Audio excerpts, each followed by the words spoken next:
Hello, everyone. Welcome back to another edition of the Velvet Lounge Life. I am so glad you could join me this evening. Welcome to those that are brand new to the channel or haven't subscribed yet. It is completely free. All you have to do is hit the YouTube subscribe button and you're done. Also, I so appreciate all the questions and the comments and the people that leave a thumbs up. It really helps me and motivates me, honestly, more than anything, to create more videos for you. Please feel free to ask me almost anything. And if you guys know me and you've done that in the past, you know that I will respond to every single person. We're never too big. So even if we ever became big, that will never go away. It's the part that I actually like the most about doing this whole thing, as well as info sharing, so sharing information. So if you have any more information you would like to share, please also do that down below in the comments. So one of the questions that I got, and I'm going to try to start doing this going on in the future, is answering some questions in the, before I start the video.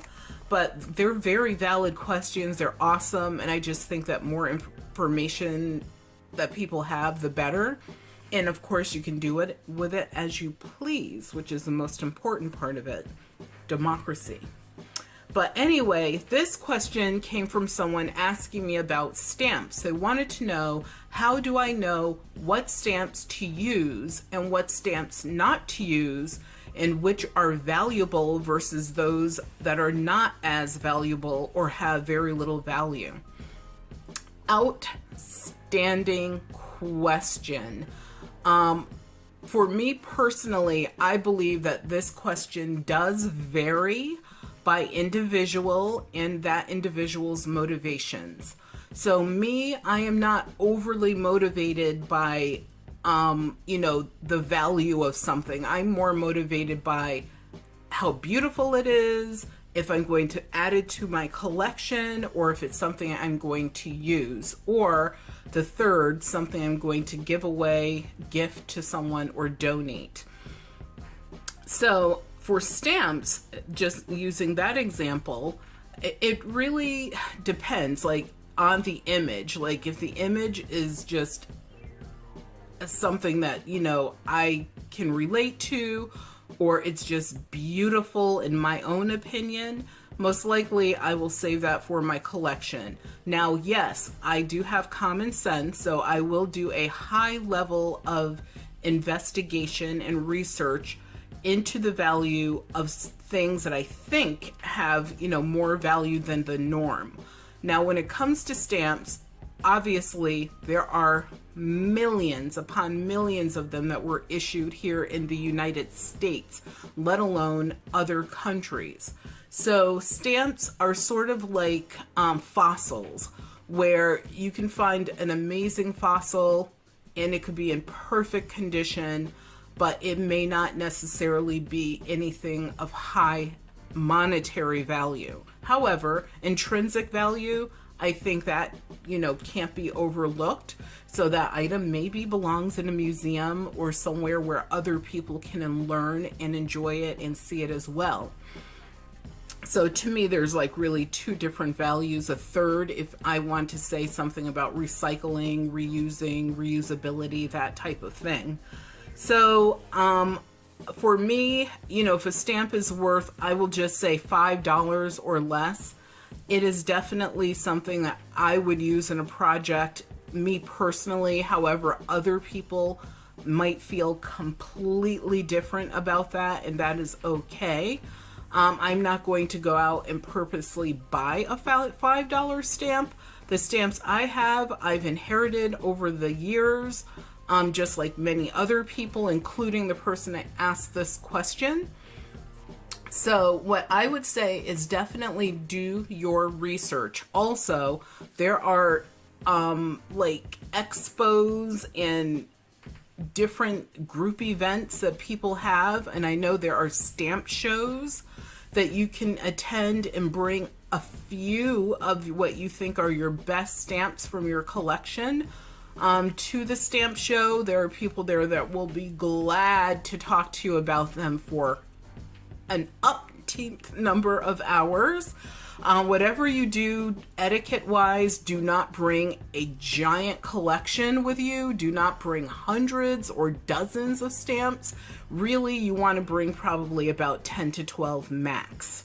And that's with buttons or, you know, other things that, because there are button shows, there are ephemera shows. I've been to some of those shows, and, you know, if you bring a few, people are really appreciative. They love that. You start pulling up with like dozens of them coming out of your purse or boxes or whatever. No one really wants to see you that day because, I mean, come on, it's part of our responsibility to do some of the research ourselves. So just to give you some stamp facts, the first stamp in the United States was issued in 1847, and it was a 5-cent Benjamin Franklin stamp. The second stamp that was issued was also issued in that same year, and that was a George Washington 10-cent stamp. And 10 cents and 5 cents was a lot of money for a stamp back then. So if you think about what is the value of 10 cents today compared to in 1847, it was quite substantial. So really the wealthy were the people, and businesses were the people that were really mailing, you know, letters and things back and forth more so than the regular guy or gal.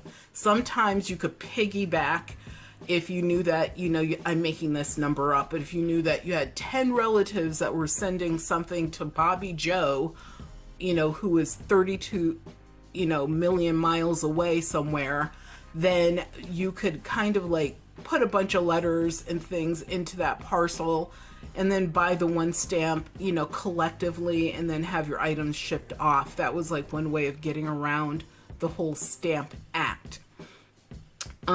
I have a couple George Washington stamps that I will show you. These are not the ones that were issued in 1847, but I just quickly pull these out because there's two of them. And these were actually issued between 1862 and 1871. And these are 2-cent stamps. So eventually, obviously, after, you know, issuing the initial 5-cent and 10-cent stamps, lower denominations were actually produced and available. These are cancel stamps, and each one does have damage to it. So would I use these in a project? If I had any desire to put George Washington in a project, I would probably use at least one of them. For sure. I don't know what the value of these stamps are, and honestly, that's just how it is. I would definitely do a little research before using them. So hopefully that answers your question. And if you guys have any questions, please leave them down in the comments, and I promise I'll get back to you. And also, if I get a lot of questions, we can have a Q&A video per pajama party. We could do that. So let's talk about this junk journal that I created. This junk journal has a lot going on, just looking at the cover of it, which I will make a review. Cover. Oh, you saw my, let's see if you can see him. My little mascot right here, this little poodle. Lost our doggy Maya, who you used to hear tip, tip, tipping in the room, or she would push the camera lightly. Let's do it in honor of her right now. But she died. She was almost 17 years old, and we're still devastated, and we understand she lived a very long life, and she loved her life, and we loved her in it. But we do miss her, and that's just how it is. But anyway, yes, I did break out the silver. These are actually sterling silver candelabras with sweeping arms, because I have this sweeping frame in the middle of this picture. And this is one of the things, I would say there were like maybe 3 or 4 things that inspired me to create this particular cover. They are the frame, which I actually cut out myself and, you know, colorized myself and placed it exactly where it is. And also this picture underneath is actually I know, evil, sacrilege. It's a lithograph that was damaged. So I will say that it had significant water damage around the edges and also had some rips and tears. So what I did is I basically ripped it a little bit more, tore it a little bit more. I also glued it, as you could see, onto this sheet music as sort of the basis for making this cover. The other thing that inspired me were these 1970 drop clip-on earrings. I know, more sacrilege. These are made from tiny glass beads, which are the cane beads that you see here, and there's round beads as well as brass ones here, and then you can see the sequence, which is around here. So one of the things you guys know I love to do is to mix eras. I love mixing eras. Nothing wrong with that. So don't think that you can't do it. It definitely works. And it's also like a conversation piece. I think it makes the project more interesting. My other inspiration was this beautiful sweeping 3 sort of based ribbon.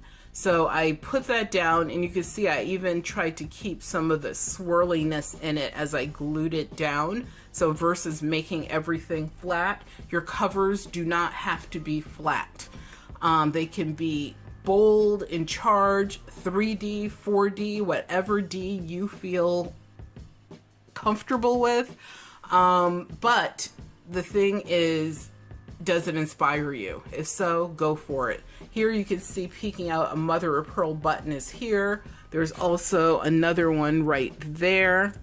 And so buttons are very prevalent in my projects, as you know. Right here in the center, this is a piece of costume jewelry. The silver part is what was the brooch, but what was in the center was nothing, so the cabochon was missing. What I did is I used a bunch of seed beads, which are made of glass, and I actually started layering them on until I got this dome effect. And so I created that center on my own. And then here, another inspiration for this project were these 2 pieces. This is a piece of costume jewelry, a bar brooch with mother of pearl, or maybe I think this is really abalone shell on the left and right side, and the metal is brass. And then I had this metal sort of brassy button, which is actually from the mid-century modern brutalist period. So yes, you guys, we are all over the timeline as far as history goes. And I know, sacrilege again, I had to break off the shank so that it would lay flat, so I could use my jeweler's glue to get it down. So I know I told you guys about jeweler's glue a million times in different videos, and that was another question I got, is what jeweler's glue do I use? This is not a sponsored video, but I welcome sponsors. But this is a jeweler's glue that I use. It's I think it's Aleene's. I think it says Aleen. Let's put my hand behind there. Yep, Aleene's, and it's a jewelry glaze. And I'm telling you guys, it states on here that it has a glass-like finish because it dries to the consistency of glass. Once you put it down, you really don't want to move whatever you're gluing, because the residue left behind will pretty much ruin the paper or whatever it is you're gluing it onto. It'll be really hard to get it off. This is not Elmer's glue or tacky glue or any of those glues that we're talking about. This is all like an industrial strength, pretty much. I would say indefinitely better than the E6000. And the reason why it's better than the E is, one, it doesn't have that incredibly harsh scent, so you should be wearing a mask when you use E6000. And also there's zero stringiness, and also when you're storing it, super easy.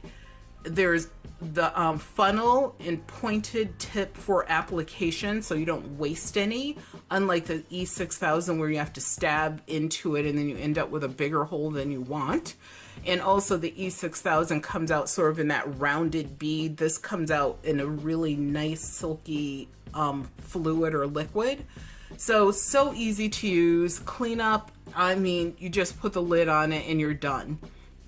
E6000, you put the lid on it and you might struggle to get it off next time. So if you're using E6000 to really do that industrial glue down, I guess I'll call it, you might want to switch over to jeweler's glue. Also, just like E6000, incredibly, I believe, affordable. So it's not like you're breaking the bank or anything like that. And also, look at this. Dries clear. So everything that I glue down that is not paper or material, I use E6000. So right here I have this gorgeous, cute little cup and saucer set. My mother had given me a miniature tea set because she knows how much I love tea. And I didn't really know what to do with these. They were like stored forever. So what I did is I actually used my super duper glue.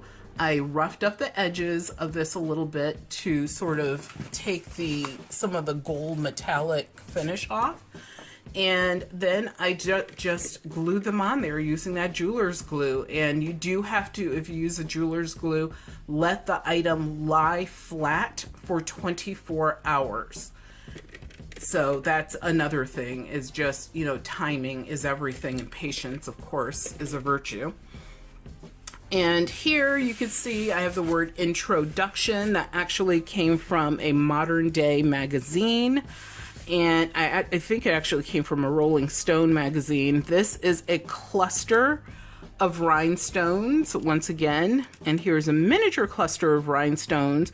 And here is just like some random pieces of metal, but they were decorative and I like that. So I added those. And also you'll see, for my button people, as I said, you know me, buttons are always going to be a feature. And here I have, okay, I will put myself on timeout after this video is over. But yes, these are Bakelite buttons, and they're and look at the stripes are gorgeous. They go across, they sort of turn, have this little turn up and turn down detail. And I did check them to see if they glow or if they have uranium in them. And they have 0 glow up, so I was totally fine using them for this project. And I will attach the video that I created a short time ago about buttons that contain uranium in them and actually glow, and how you can test your buttons to see if you have any. Plus, in that video, I talk about the different types of buttons that I have that glow. So it's not just one type. Bakelite is, and not all Bakelite buttons glow. So that's why you need to watch the video. And here, this is actually some twirling work I did using some wire that's used for making jewelry. The greenery that you see is actually from an old botanical book that's from the 1930s. I believe it was 1934. And so, yes, you know me, I will slice a book in a minute, but not all books, like I said, just some. And so I use the leaves that were in there because that's what the book was talking about, were the structure of leaves and trees. But what I did do, though, is I went over them using markers just to bring more detail to the leaf. So these leaves definitely had a lot less detail. They mostly just had the veining. And I went over that and also added some little details just to make them pop a little bit more. So this picture that you see behind, which is the lithograph, one of the things that I really thought about when I put this together is the fact that I wanted to really frame the center, because that's why I titled this book Secret Introduction, is because I feel as if everyone's sort of coming to the center, leaning in, listening, in on a secret. And this lady is the one that's sort of left out, and she's learning what kind of people she's dealing with. look at this lady right here leaning in to tell Granny some more secrets about Mr. Larrabee or someone. And also you have this lady who you need to really be on the lookout for. She's definitely the city's gossip. So when I put this down, you know, I always have these miniature stories in my mind, and that's how I came up with this. And then the thing I did with this frame that I created is I wanted to, I know most people would cut off, and believe me, I've seen it a million times. They will cut off the excess of this picture. I didn't see it as excess. I just saw those as some of the people that were a little bit out on the outside, on the fringes a little bit, but they were still part of the group. And so what I wanted to do is just, you know, keep them in the picture. And I love the flow of these dresses on the outside of the frame. And I thought it just brought a different element and look to the project. Because one of the questions I get is, how do I come up with these wild ideas for my projects? I'm telling you how I operate right now. That's how I do it. I don't know, that's just how I do it. And I know my elements are very unique in comparison to probably what most people would add to a junk journal. I think that that should be part of your journey as well. So let's look at a few more of the buttons that I have here. I have this, and I did check these. Actually, I did not. I don't know if I checked this one. I think I did. Yep, see, there's no glow. So this one is not a uranium button. But this gorgeous, this is probably 1930s button. Absolutely stunning. It's two-tone. It has this metal shank on it, sort of like a, not exactly a pin back, but I don't have my shank description list with me, but I could look that up later if someone wants to know what kind of backing that is. And then I have this collection of buttons that I used here. This is a lucite button, absolutely gorgeous. I just love the way it's almost moon glow, but not really, because it has a swirliness to it. And then, of course, you know, more rhinestones with lucite. Why not? Just because I can. And this is a figural button that has some greenery and such in it. And then this, I know, is so random, but this is a roller skate. Why? Because it's me. And then here I have a bell, and what else? This is another button. It's just a silver one, a silver metal button. And then let's see what else we have going. Oh, just doing the takes a while, because there's, in my covers, there's a lot, because I want you to be intrigued. I want you to open the door and come in. And also you will see the sheet music. That's from the 1920s. And I did not tell you, but the date of the lithograph was 1918. And any other dates I can give you? I don't think so. There are dangly buttons as well. And those are on my pencil. And you guys know I like to include a pencil with every project. Yes, this is mid-century modern brutalist, and this is more of a traditional button, sort of that uniform look. And I actually believe this is a uniform button. And then this one is from the 1970s, probably going into the 1980s, but they're hanging on this chain, and the pencil is within the book. And I did create a tie mechanism here so that the book can stay together nice and tight. And then when you open it up, the story begins. So let me just show you the back of this quickly. The back is probably the plainest back that I've ever created. Usually my backs are, they're not as luxe as the fronts, but I do like doing something with the back, because I know most people do nothing with the back. So I just sort of carried the leaf story. I added, honestly, I feel that this butterfly is very random, so that might be something I end up switching out. I honestly don't even like it that much. It's a moth, as a matter of fact. And then I always, you know, add my signature, which is basically what you see here. And I number the book, so I know, like, this is book number 15. And the signatures are sewed in, and I know you see that there's 3 signatures in this book, but believe me, those are some thick and hearty signatures. Something else I did different is, instead of, you know, creating the classic left to right book, I created this as more of a tablet shaped book. So that's another thing, is when you're creating your books, you don't have to go with the traditional, you know, way of opening and closing said book. You can change how that is, you know. And then the other thing is, of course, this lace, which is from the 1930s. It is this beautiful seafoam green.